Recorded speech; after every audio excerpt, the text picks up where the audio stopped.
First is, pumunta ka sa Google. Then, search for PRC Leris. Ayan na. Then, Leris.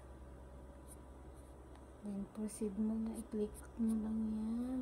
I-click mo lang yan. Then, close. Close. Then, mag-sign in ka na. Sign in.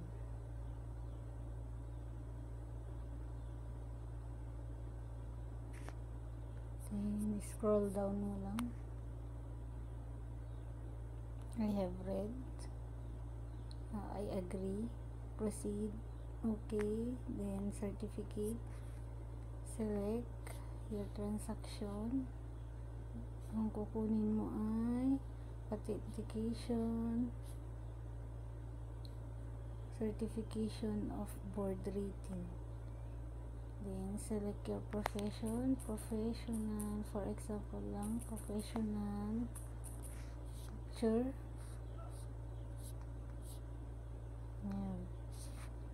Then, kung hindi mo matandaan ang application number from MOA, i-click mo lang yan. Forgot.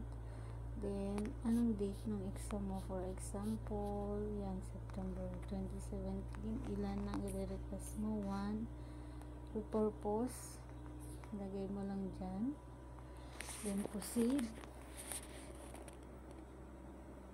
Then, proceed ulit. Saang office? For example lang is Kawayan City of Site. Then, proceed. So, scroll down. Saan ka magpa-payment? Pipili ka lang dyan.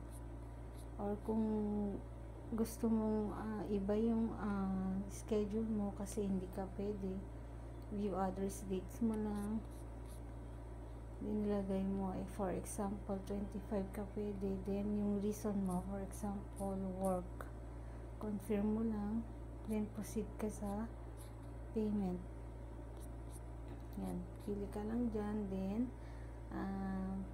fill out mo lang yung paano ka magbayad.